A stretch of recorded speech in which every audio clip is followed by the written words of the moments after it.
کہ be be Halima کی ایک بیٹی تھی، شیمہ ان کا نام تھا۔ ایک مرتبہ بی بی حلیمہ نے ان کو کہا کہ شیمہ دیر ہو رہی ہے، بکریاں تم لے کے نہیں جا رہی، بکریاں چرانے کے لیے لے جاؤ۔ انہوں نے کہا نہیں میں نہیں جاتی، تھک جاتی ہوں، گرمی ہوتی ہے، یہ ہوتا ہے وہ ہوتا ہے، میں نہیں جاتی۔ جب اس طرح ضد کی نا تو بی بی حلیمہ نے سمجھایا کہ بیٹی کیا بات کر رہی ہو، میں بوڑھی، تمہارا باپ بوڑھا، اور گھر میں کون ہے جو بکریوں کو لے کے جائے گا، جاؤ بکریاں لے کے جاؤ، چرا کے لے کر آؤ۔ کہنے لگی امی میں نہیں جاتی، اچھا اگر آپ نے جانا بھیجنا ہی ہے نا تو میرے چھوٹے بھائی محمد کو میرے ساتھ بھیجیں، میں پھر بھائی کو بھی سنبھال لوں گی اور بکریاں بھی سنبھال لوں گی، ورنہ مجھ سے بکریاں نہیں سنبھلتی، میں نہیں جاتی۔ بی بی حلیمہ نے کہا کیا کہہ رہی ہو تم، اکیلے بکریاں سنبھالنے سے انکار کر رہی ہو، ساتھ کہتی ہو بھائی بھی ساتھ بھیج دو، ساری اس کو بھی سنبھالو گی اس کو بھی سنبھالو گی، یہ کیسے ہو سکتا ہے؟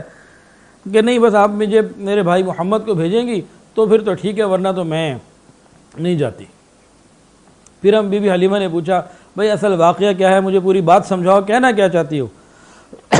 تو شیمہ نے فرمایا، کہنے لگی کہ امی جی بات اصل میں یہ ہے کہ کچھ دن پہلے بھی میں اپنے بھائی محمد کو ساتھ لے گئی تھی، مجھے بڑی آسانی ہوئی۔ ایک آسانی تو یہ ہوئی کہ مجھے دھوپ میں جانا ہی نہیں پڑا، جہاں جہاں میں چلتی، جہاں جہاں بھائی میری گود میں تھا بھائی کے اوپر وہ بادل آ جاتا، اور جہاں جہاں بھائی جاتے وہاں بادل رہتا، جہاں رک جاتے وہاں بادل رک جاتا، تو گھر سے نکل کے آنے جانے تک مجھے کہیں دھوپ کا سایہ، دھوپ کی پریشانی ہی نہیں ہوئی، سائے میں ہی رہی۔ دوسرا کہ جو لوگ گزرتے ہوئے دیکھتے، کوئی راہب ہوتا کوئی ہوتا، کچھ لوگ دیکھتے تو میرے بھائی کو محبت سے دیکھتے، پیار کرتے، اور مجھے بڑی خوشی ہوتی، تعریف کرتے کہ بہت پیارا بچہ۔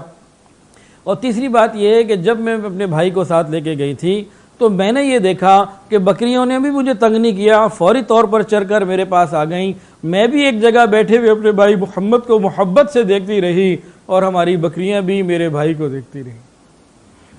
یہ ایک واقعہ بھی پیش آیا۔ اسی طرح اس سے ملتا جلتا ایک اور واقعہ بھی کہ بی بی حلیمہ نبی علیہ السلام سے بہت محبت کرتی اور بہت خیال کرتی تھیں۔ ایک دفعہ دیکھا کہ دوپہر کو شدید گرمی ہے اور نبی علیہ السلام نظر نہیں آ رہے، تو فوراً گئی، دیکھا بھی کدھر ہے، تو دیکھا کہ وہ شیمہ اب لے کر آ رہی ہے، تو ناراض ہوئی بیٹی کے اوپر، اتنی دھوپ، اتنی تیز دھوپ، اتنی گرمی، بھائی کو تم باہر لے گئی ہو اتنی تیز دھوپ میں۔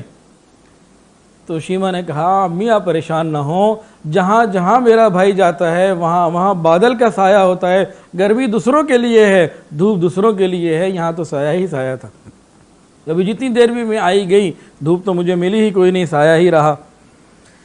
اللہ اکبر۔ یہ جو شیمہ تھی یہ نبی علیہ السلام کو گود میں لے کے لوری دیا کرتی تھی۔ ایک زمانہ تھا جب مائیں، میری اپنی والدہ اللہ ان کی مغفرت فرمائے، تو مجھے یاد ہے کہ وہ بھی بچوں کو سینے میں اٹھا کر لوری دیا کرتی تھی۔ وہ کیا لوری تھی؟ حسبی ربی جل اللہ ما فی قلبی غیر اللہ نور محمد صلی اللہ لا الہ الا اللہ، یہ وہ لوری دیا کرتی تھیں۔ سارے بچوں کو یہ لوری انہوں نے دی، اور پہلے زمانے میں عورتیں یہ لوری دیا کرتی تھی، لیکن آج کل تو وہ ہمٹی ڈمٹی یس ماما آ گیا، وہ اللہ کا ذکر اور وہ اللہ کی یاد اور اللہ تعالیٰ کی طرف متوجہ ہونا، وہ ساری چیزیں تو آج ہمارے زمانے سے نکلتی جا رہی ہیں، اللہ ہماری حفاظت فرمائے۔ تو بہرحال سیرت نگاروں نے کچھ الفاظ لکھے ہیں، جو شیمہ کی لوری تھی اس کے اندر ایک یہ بھی تھا، ربنا ابقی اخی محمدہ، اے ہمارے پروردگار ہمارے اس بھائی محمد کو ہمیشہ سلامت رکھنا۔ اللہ نے ان کی ان دعاؤں کو قبول بھی کیا۔ تو اس طریقے کے کچھ حالات آئے، اللہ کی شان۔ اس کے بعد کیا ہوا، وہ 2 سال کا عرصہ پورا ہو گیا۔ 2 سال کا جب عرصہ پورا ہو گیا نا، اب واپس کرنا تھا۔ اب نبی علیہ السلام کو بی بی حلیمہ نے واپس کرنا ہے، 2 سال کا معاہدہ ہوتا ہے، 2 سال کی مدت ہوتی ہے، اب واپس کرنا، اب ان کا دل نہ کرے واپس کرنے کو، اب سوچیں کیا کریں۔ تو بہرحال اب دونوں میاں بیوی نے فیصلہ کیا، انہوں نے کہا بھئی بات یہ ہے کہ ایک دفعہ جانا تو چاہیے، اور جا کے ہم دوبارہ ان سے کہیں گے اب ہمیں اور وقت کے لیے دے دیں۔ یہ آئے، بی بی آمنہ کو ملے، کہا کہ نہیں مکہ میں ابھی وبا ہے، ابھی بیماری ہے، یہاں کے حالات ٹھیک نہیں ہیں، اور یہ ہے وہ ہے، وہاں بہت آسانیاں ہیں، ہم بہت خیال سے رکھیں گے۔ اتنا اصرار کیا، بی بی آمنہ نہیں بھیجنا چاہتی تھی کہ نہیں اب یہ میرا بیٹا میرے پاس رہے، لیکن بی بی حلیمہ بے حد اصرار کر کے دوبارہ نبی علیہ السلام کو پھر لے گئیں۔ اس زمانے میں مکہ میں کوئی وبا بھی تھی، تو بہرحال انہوں نے جو بھی بات کی اور کسی بھی طریقے سے بی بی آمنہ کو منایا، پھر لے گئے۔